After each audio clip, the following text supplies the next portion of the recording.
Greetings, everyone. This is Saito.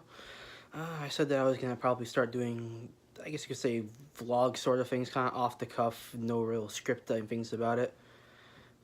Put a little bit of activity into the channel or something like that. I don't know. I've been having a lot of spare time lately, so I might as well get this sort of thing going. So during these sort of little videos, I'll just kind of talk about various topics that come to mind. And I guess one way to start is something that I kind of go into this topic quite often. It's not, I say it all the time, people don't ever really listen, which can be a reoccurring thing, is me saying that people don't really listen to what I have to say, but hell, who the hell's watching this right now? I digress. My topic for today is going to be about, I guess you could say, fighting game rosters and their inability, for the most part, to ever keep their rosters between their each individual installments when they go from like one to the next one or things like that. The reason why I talk about this so often is just I see sometimes where certain titles out there will keep, or at least keep a majority of their rosters from one installment to the next, and it always confuses me whenever I see, say, another series out there doesn't do the same thing. Some will come, some will return, some will not, and it's always like a big nerve-wracking experience if you're a long-time fan of that franchise or that brand, or if it's a crossover of some sort, to know, like, am I going to be able to keep my character or not? Am I going to lose, have to relearn something else? Am I going to lose this? Am I going to keep that? It's always a nerve-wracking experience. It's annoying. Honestly, for someone who's been playing these games for so long, it's a really annoying experience every single time a new installment to a franchise comes out. Like when a new Street Fighter game comes and you're sitting there thinking, am I I'm sure if you're someone who plays like a very obvious character or a very like staple, you never have to really worry about this too often, but there have been times where even staple characters don't make the cut, or when they do, it's later on. You gotta wait a long time until they come in. People, for example, who were Sagat or Akuma fans, they had to wait a while till they got those characters. A year, 2 years, till they came in, even though they were staple characters who have been in nearly every other installment since their debut. Or right now we got, I think, every single character from the original roster for Street Fighter 2 and Champion Edition except for E Honda. They're in, from what it sounds like, he's never coming back. And imagine if you were an E Honda fan, you're thinking, what the hell? Everybody else came in, but I'm not. I'm not back. I've been in there just as I'm as much of a veteran, old star, like the original people, as the rest of them. But I wasn't brought back for just some reason, and they never really gave a real reason why. I don't even remember if he was even in one of those little, the this character story things. But that's it. That's just a Street Fighter example. And there's other games out there like with the Tekken franchise, or right now we have of Dead or Alive, where some characters are, which is funny because Dead or Alive used to have, up until this point, had a really good track record of keeping everyone, or nearly everyone to an extent, from their previous entries, where they bring in, if they didn't bring that character, every single character in, they made a compromise of some sort to basically bring in that character back. Like when they had the Spartan from 4, obviously they're not going to bring this Halo character, even though it's an original character. It's still, it's basically a Halo character. They weren't going to bring that character in for when they brought Dead or Alive 5 to PS3 and 360 and then later on to Vita and stuff like that. So they kind of adapted it. They took the basic structure of that character's moveset, their functions, as some would say, and then turned it into a new character with Rachel from the Ninja Gaiden games, from the reboot series. Like that's something I think that's wonderful to do something like that, where, or when they took Kasumi Alpha, who's technically like gone and dead in terms of the storyline, but they always make Kasumi clones all the time. So here's another Kasumi clone, but we adapted that moveset from Kasumi Alpha from DOA 2 and shit, and turned it into Phase 4.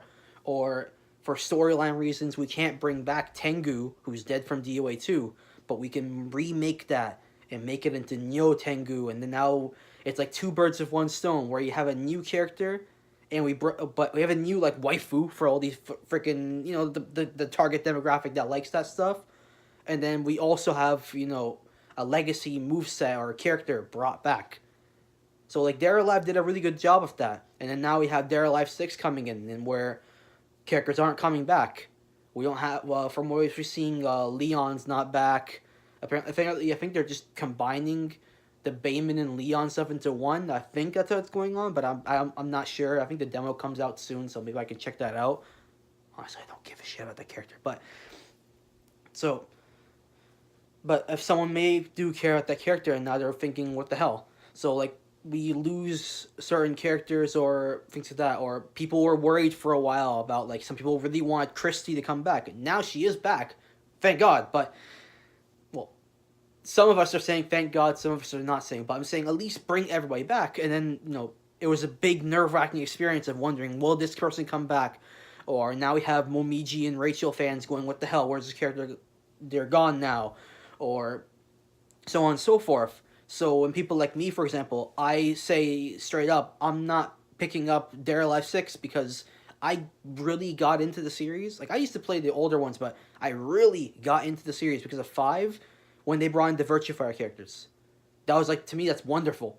I thought I was going to open even more doors to possibly make a full-on, like, crossover between the 2 series, so, like, not just a couple characters, handful, 4 of them. No, a whole thing. Combine them together. If we're not going to get Virtue Fire 6, then that would have been the next best thing. That's how I looked at it as. Because they did such a good job, for the most part. They were like 95% done right. There were some little minor things that they had to adapt here and there because the way how Dead or Alive is. But they did a good job of bringing those characters into there. So having a full-on crossover game between them two, like DOA cross VF together, put them together and then make it into a crossover game. That would have been wonderful. But we just have Dead or Alive 6, but the VF characters so far aren't back. But then last weekend, during EVO Japan, they announced, oh hey, we're bringing back Mai Shiranui from King of Fighters 14, as well as another King of Fighters character is going to be brought in later on, which I'm assuming is going to be Kula Diamond, because there was a few promotional materials where they had a brand new Kula model with Mari Rose doing some pose, kawaii shit, whatever. So it looked kind of dumb, but some people eat that shit up. Their core values eat that shit up. But that's the whole nother point. So they made a new, like, negotiation / collaboration thing of SNK to bring back the King of Fighters character, who was if you think it would be a one-off thing. But they can't do the same thing with Sega, which, correct me if I'm wrong, I'm pretty sure Sega is still working with them when it comes to that game. I think, like, they have some sort of hand with the arcade release and some other things like that. So it's like, you guys are technically kind of already still together with this release, but you don't just bring back those other characters from each other's thing. Like, even if it's not any more Virtue Fire characters, just bring back those 4. Bring back Akira, Pai, Jackie, and Sarah. Bring them back in. They were all great characters. Or at the very least, like I said before, make brand new characters, but just use those movesets. People would be just as happy, even if they were all female characters. People would be really happy for that. But I'm just saying, you bring in those characters, movesets at the very least, and people will be happy with that alone. Like, that's a good compromise right there. Then we have with Tekken, where a lot of characters from the previous entries are not back in 7. And I remember back before, Harada was all like, oh, we're not going to make people pay money for legacy characters. Season 2 comes around, 5 out of the 6 are legacy characters, and we're being told to pay for them, which is completely different than what he said he was going to do. I know there's people higher up than him who made that choice, but it just kind of, like, it's kind of sucky that he said, I will never make you guys pay for legacy characters, only brand new ones. And then there's only one brand new character, and quite frankly, it's a character we didn't fucking want. Like, it's funny, the people who, it's, like, on one hand, it's funny that, a character from, like, The Walking Dead is in Tekken. Ha ha ha. So funny, guys. But he would have been better in a different game. He would have made more sense in, like, Mortal Kombat or something like that. For a gory, zombie story, to have a guy whose main signature scene, it's even referenced in his rage art, was him bashing some guy's face in with a spiked barbed wire bat. Why is he in Tekken? And a teen rated, bloodless carnage. Really like, not pushing boundaries kind of thing. But that's a whole other story. But so that franchise, it leaves out characters. So you're sitting there thinking, well, what about mine? What about mine? We have to sit here and twiddle our thumbs and be all worried that our characters are going to come back or they're not going to come back. And it's annoying. And then we have franchises out there like the King of Fighters, like the mainline BlazBlue series, and like Super Smash Bros. For example, that 99 out of 10, 100 times will bring back every single character from their previous entries or previous installments into this next sequel, into the next one, into the next one. And much like they're alive, for a case of like Smash Bros. And to an extent King of Fighters instance, they'll make some compromises here and there. Or in this case of now of Ultimate, the game just went, here's freaking everybody. Everyone ever. Doesn't matter if they're a clone or similar to another. Here's everybody. Satisfy every single person's desires. And to me, that's wonderful. But at the same time, it makes me say, like, these other companies out there should be embarrassed that this so-called not a real fighting game, as people call Smash Bros. To be, is one-upping them. And not only just their roster sizes and, like, bringing back all the characters, things like that, satisfying what the fans want, and then some. Because not just they bring back everyone, they also bring in a bunch of new characters, too. And what's funny is that people used to make fun of Smash Bros. For having clone characters, and now when they did the Echo Fighters thing, it's like, we don't mind the clones, which I never minded to begin with, but because it's always like, yeah, they're similar to another one, but at least you got that character. That's the thing. It's like, it's better than nothing in a way. And some would say, oh, nothing would have been better. I'm like, quite frankly, would you got? I'm gonna say straight up to the people, to like, for example, the Waluigi fans. If let's say we got a Wario Echo Fighter, but it's Waluigi, would you guys be complaining if you got that? No, you wouldn't. You'd be happy you got the character at the very least. Yeah, it's not exactly what you want. It's not exactly the true representation of that character, but they already shown with Echo Fighters they'll change things up to make them not exactly the same, because a few of them are different. So, like, that would have been good for them. But regardless, that's a whole nother story. But that game shows that they'll should bring everyone back in.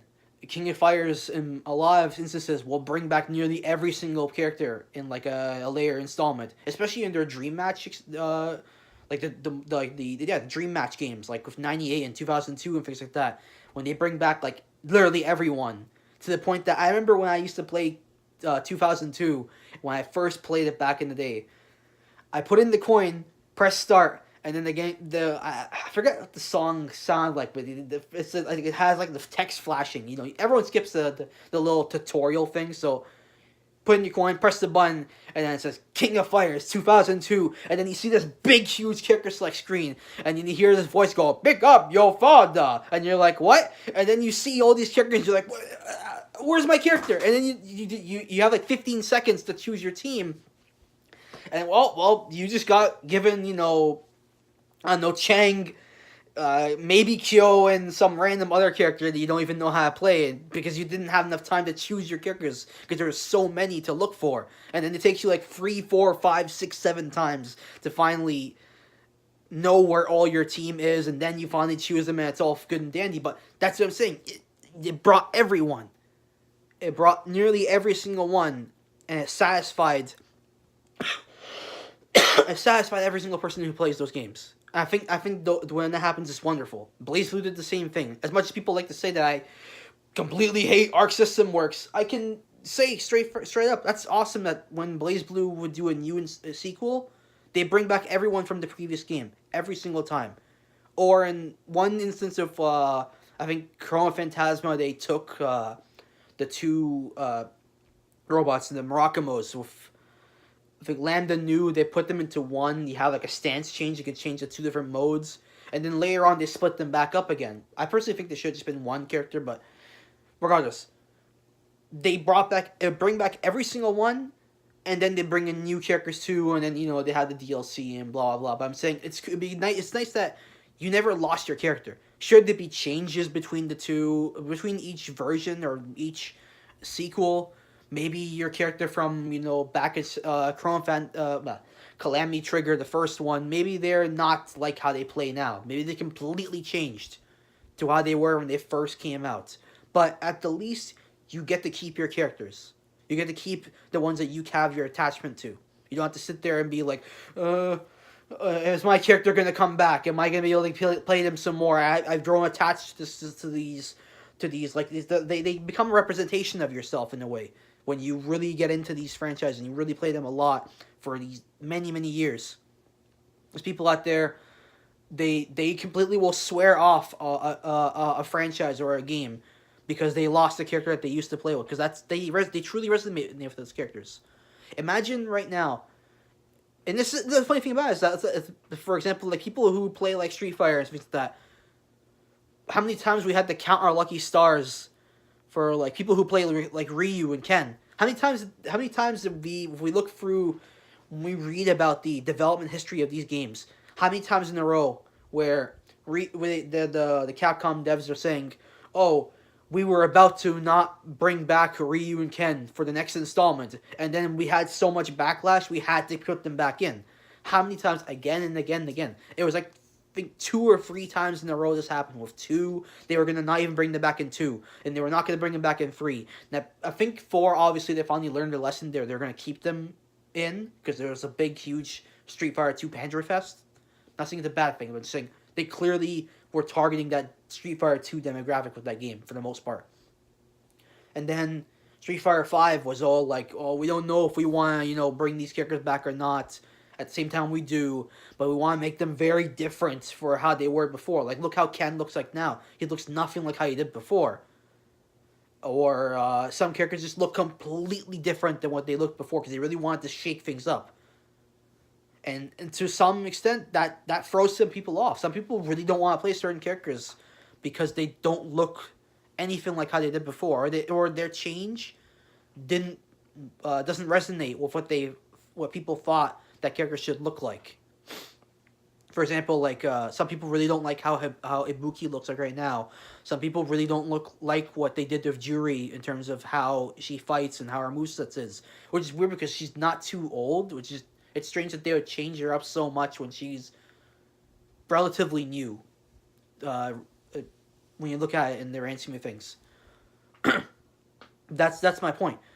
So it's I don't know. I feel like it should be a thing like where we should be bringing back all these characters. And I do understand one of the biggest, arguments against this that people always keep on saying whenever I try to say it, like, bringing back all these characters, is that, oh, the balance might be really bad for these type of games. It will be really hard to balance these games. There'll be a lot of dev time, really hard to balance. It'll be a broken game.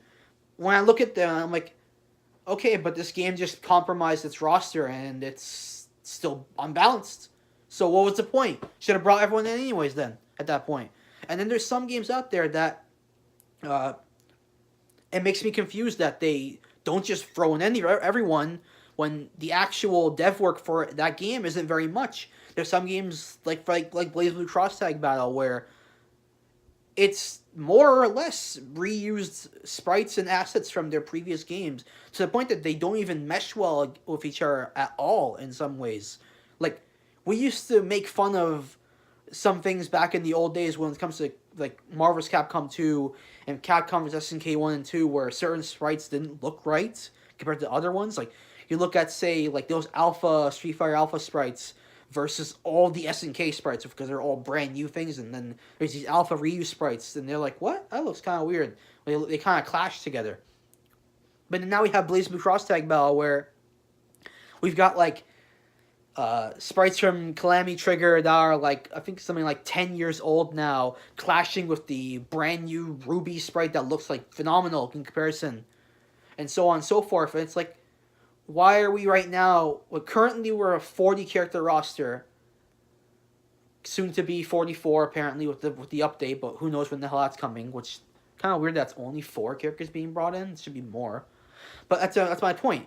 We're currently looking at only a 44 character roster at the moment of like mostly reused assets, and the game isn't really that well balanced anyways. So why isn't it that we just have everyone or nearly everyone just throw them all in? That'll make people a hell of a lot happier. Even if the game isn't even that great, people will just be happy to have everyone there. And if the game's gonna be unbalanced anyways, the game right now is already 40 characters, and look how bad the balance is. Look how awful the balance is for this game is. So what harm would bringing in the rest do? It would do no harm at all. If anything, we might have some more variety, because there's gonna be so many characters that even if we narrow it down to say like 10 that are really good, those are the best characters of them all, that's still 10 characters, not 2 or 3 at most, or something like that, or 4 or 5 at most. 10 is better than 2 or 3. Even with the case of Super Smash Bros. Ultimate, that game has currently 75 characters, with a 76 coming in April. And when we have and just recently we had Genesis 6, and there was like 34 out of 74, because at the time they didn't have Piranha Plant playable for that tournament. So we had 34 characters represented out of 74. That's wonderful. For a game that had brought in everyone, that's really good. That's really good variety right there. And representation. More than half of the roster was represented right there. So what harm is it to bring in the everyone else in these crossover things? Or when Marvel Infinite has even less in its roster than its previous entry of Ultimate Marvel's Capcom 3. Marvel 3 had like I think 50 or 52 characters, and then Marvel Infinite, I don't remember how much it was. It was like 30 at launch, and I think 6 more, so 36. I'm not sure. Don't correct me on this. I don't care. Because the game's not getting any more support anyways. Unfortunately, as good as it was, we're not getting any more support for it, so it's like, what's the point? So, like, that's what I'm saying. That game was mostly reused assets in a way, and yet they compromised it. It was like barely anything. So, I don't know. My point is, if these games are gonna, I understand, we want these games to be balanced, but when most of them are already reusing most of their work from the previous entries, because the thing is about it is that even with like Tekken and Dead or Alive 6 and stuff like that, they're mostly reusing a lot of the stuff from the previous games. They're sprucing them up, making them look a lot nicer. But it's a lot of stuff they reused from before. It's not just completely from scratch. If they ever tell you that they're doing it from scratch, then that's a sign of like, wow, you guys are even more bigger liars than you think you are, because it's a lot of reused stuff. And I'm not saying it's a bad thing. If you can repurpose something from before and make it like still do a good job of it, that's great.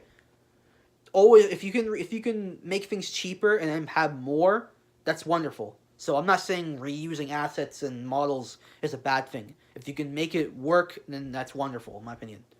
Especially when it comes to satisfying everyone, bringing back all the characters. But I don't know.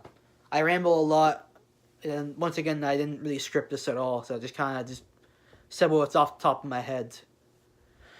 Maybe in the future I'll do these things again. So, for those who are still watching, thanks for watching. This was Saito, and maybe I'll do this again sometime. Peace.